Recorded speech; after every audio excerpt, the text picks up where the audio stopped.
This video is for the coffee and espresso machine in the Green Giant units A and B. This coffee machine makes both espresso drinks and drip coffee. First, I'll show you how to use the drip coffee machine. As with any drip coffee maker, there is a filter that slides out into which you will put your ground coffee, which is supplied. So just as a general rule of thumb, for every cup of coffee you wish to make, you would want to use one of these level scoops of ground coffee.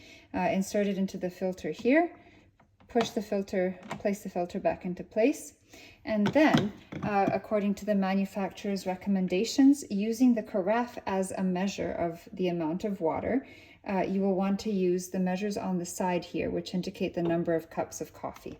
So let's say we're going to make 6 cups of coffee. We're going to add water to the 6 line there.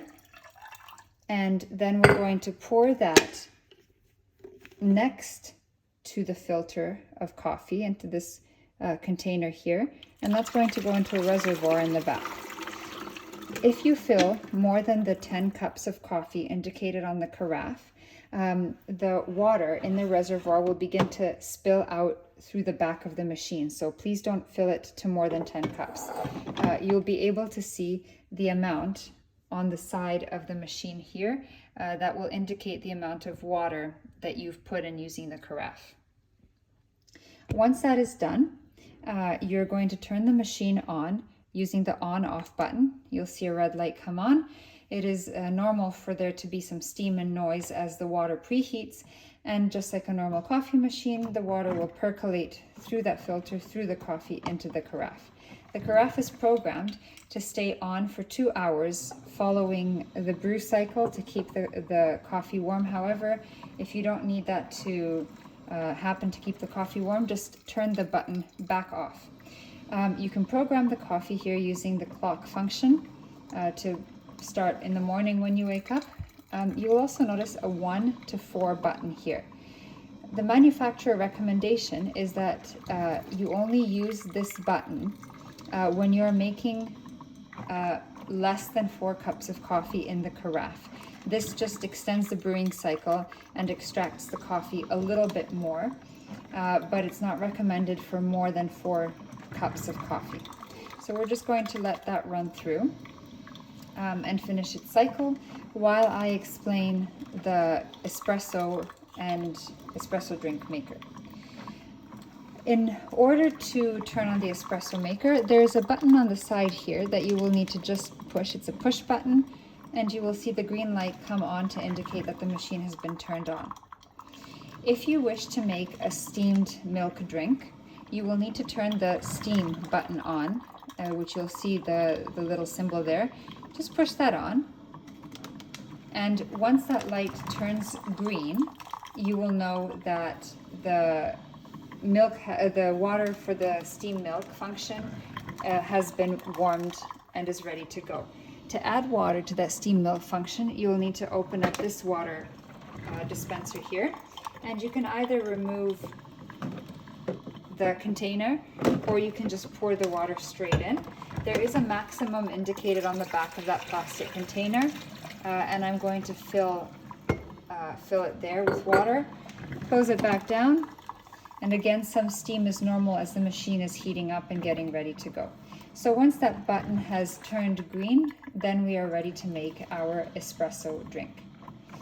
To make espressos, there are 2 sizes available. The small size is used for a single shot, and the big size is used for a double shot. In both cases, the coffee will come out through these 2 holes, and you can either have it drip into 1 cup or 2 cups if you're making two separate cups of coffee.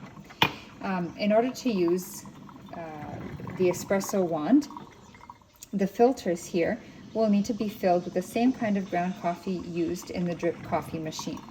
To do that, you're just going to place your filter there. You just need to twist it until it just falls into place. and then using just one of these level scoops, don't overfill it, more is not better. Just put it into the filter, tamp it down using the other end nice and firm, and then you're going to insert that filter into its receptacle just down here. You will notice that there's a little silver receptacle there, and you're going to need to just twist that to the left a little bit until that slides up into place, and then you're going to twist it back towards you until the wand is straight ahead facing you. It won't go any farther than that, but it does need to be facing you. So now that our green light is on, we're just going to wait for the drip coffee to finish. And now, all right, we're just going to fast forward this a little bit, and I'm going to stop it in the middle of the brewing cycle because it's just water, there's no coffee, but it's not advisable to stop it in the middle of an actual brewing cycle. So now that the steamed milk function is on, we are going to pretend that this cup is our milk.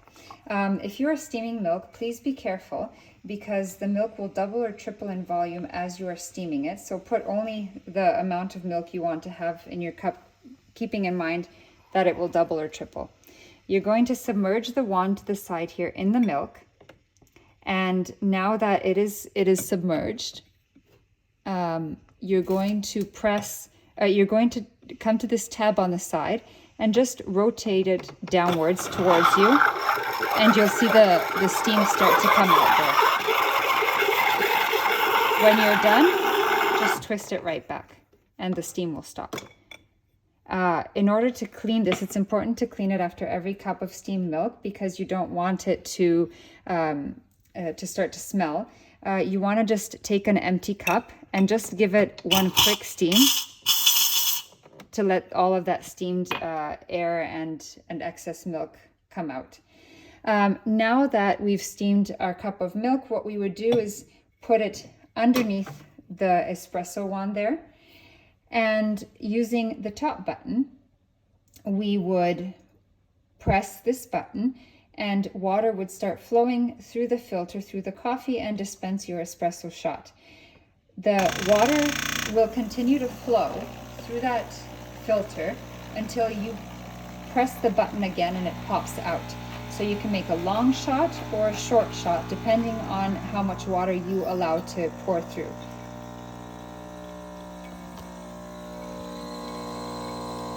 So once you've had enough coffee come out, you're just going to press that button once again and the coffee will stop.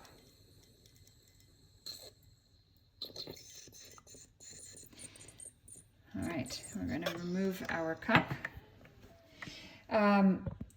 You will notice this little tray at the bottom underneath the espresso machine.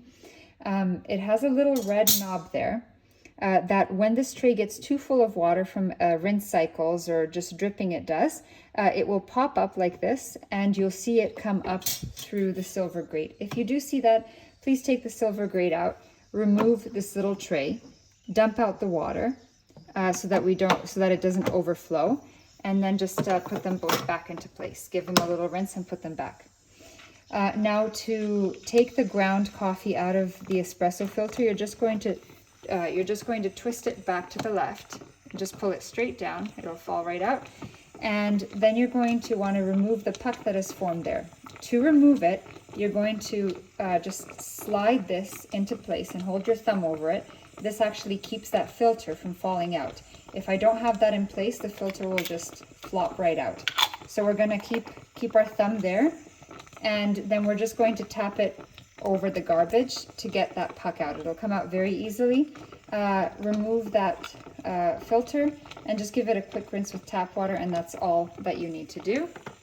And again, it's normal for the water to be steaming and to be making some noise there as the machine is doing its thing.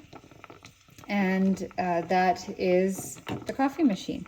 At the end, when you are finished using the coffee machine, please make sure that all the buttons, all the lights have been turned off. So this one, and this one all need to be off. using the on and off buttons to make sure the machine has been turned off and is not keeping anything warm.